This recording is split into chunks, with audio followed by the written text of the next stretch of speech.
today we have Napa joining us for Seekhr Speakers. Napa is a people and HR consultant with a huge emphasis on culture and talent development.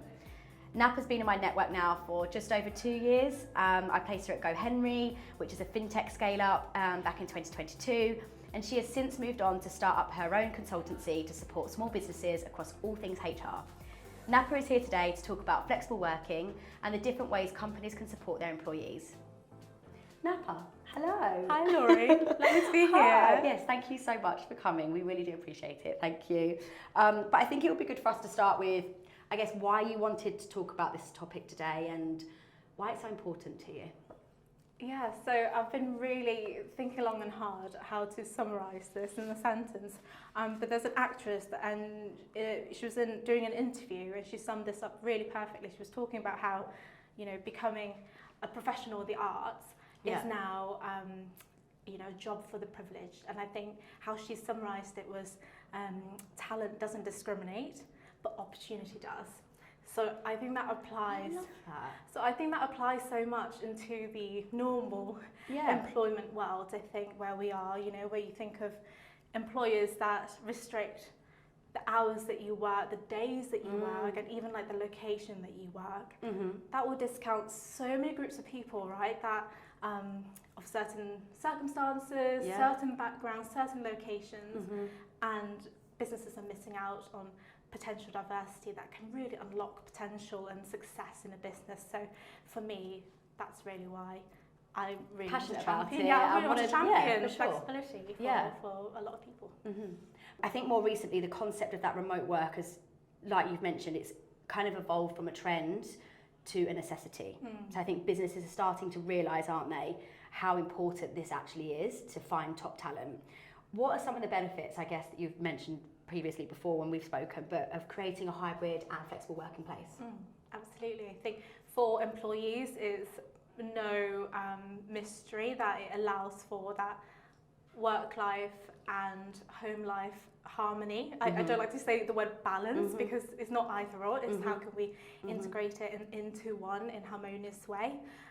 So, things like think of people no longer have to do a commute and they can allocate that time to something maybe that is professional development or further their hobbies or anything like that. So I think there's lots of research and articles on why it's really beneficial for the employees, but for the employers, think of things like increased in employee well-being, increased retention and attraction, right? If you're we live in such a multi-generational workforce now, and being able to have flexibility can really open channels like different talents that's out there. And also from a global aspect as well, right? Yeah, absolutely. Like it's not just here in the UK that you can have that. You can have access to then global talent. Is that a cost-saving thing, or how do employees, I guess, work around that? You mentioned work-life balance, enhanced work-life balance. Amazing for all those working mums or dads and people that are creating families or just anyone really. And I think you mentioned cost there. I think with the cost that you no longer have to invest in massive establishments anymore. I've worked previously with organisations that have gotten rid of that and then made masses of savings and they've reinvested that into something else. Into something else and like creating a genuinely flexible and inclusive workplace. I do think though businesses are stuck right now, right? They're stuck between thinking they're worrying about losing out on top talent, but then also retaining their talent that they've got in the workplace at the moment, when the narrative is kind of keeping people into the office. How can businesses approach this, and what are the common pitfalls that companies would want to avoid or watch out for? I do sympathise with companies right now. Absolutely. It's a challenge. It's by no means an easy task, but think of any relationships that you have, whether that's personal or professional. It's not a once and done, is it? Like, you have the relationship, you have to adapt it. It evolves over time, and I think that's what it's like in the workplace.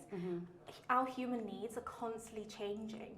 So what a business has to be in terms of the benefits you offer now is not the benefits you offered back in the 50s, right? It's really different. So I think the common pitfalls that businesses can make is to apply how they've always operated to now. And it's not just around flexible working. You know, it's all about how can you invest in leadership so that people have the skills to equip, you know, supporting high-performing teams in this modern, eclectic world. Yeah. So I would say that's one of the common pitfalls. I think is the lack of investment and understanding that we live in a really changing world, and we need the skills and the support to keep up with that. Well, you've got the top, haven't you, that are still in a different generation to the newer generation that are coming into the workplace. And it's just that I think at the moment we've got that mismatch of just requirements or needs or wants, or how people have done things historically and not wanting to change that narrative. So I think it is difficult, but I think our businesses doing their bit in terms of, you know, I think it's very important that it's not a one size fits all approach.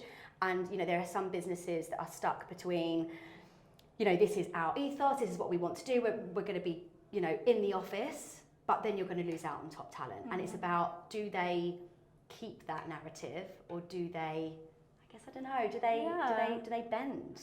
Well, it's not so much about bending. I think it's listening. It's less telling, but more listening, not just to your workforce, but maybe current studies that are out there, and actually being brave and not following suit, right? It's really easy to look across to like another business and it's like, oh, well, they're mandating 5 days in the office, so maybe we should do the same. Like that's not going to maybe not suit your business.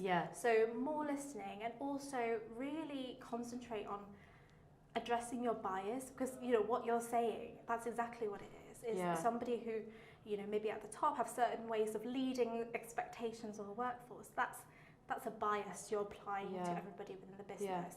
So really invest in that, and really take the time to explore that. And that's when you need the right support, the right coaching. And not a lot of people get the time and, you know, the investment in leadership to do that. So I think that's where the missing piece is. And you mentioned before our chat, Napa, about that movement that's happening right now, right? And we've just touched on it there. But when it comes to creating a flexible workplace, how can employers just work in harmony and help? Just be more human. That's what I would say. Just dial into... Stop being a business. You know, stop being, but dial into what people call them soft skills, but I like to call them essential skills. You know, actively listening to your people. Be really focused on when your biases show up, and how does that translate? How are you putting your assumptions on other people? Right? When people say, oh, well, if they're remote working, they're probably doing the washing, they're probably lazy, they're probably taking a nap. That's usually your own personal view of what you would do, and you're applying it to other people. Interesting. So be aware of Hold that thought. Yes. So I think it's that. I think it's just be really understanding of yourself, and really take the time to reflect as a business, and also as a leader as well.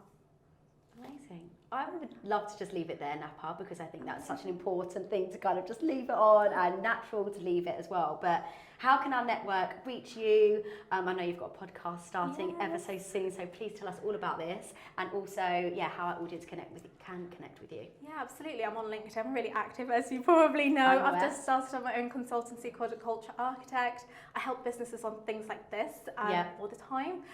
Like I say, it takes time for leaders to feel supported, to have that coaching piece, to kind of help foster an environment, whether that's remote or hybrid or in person, and making it work for everybody.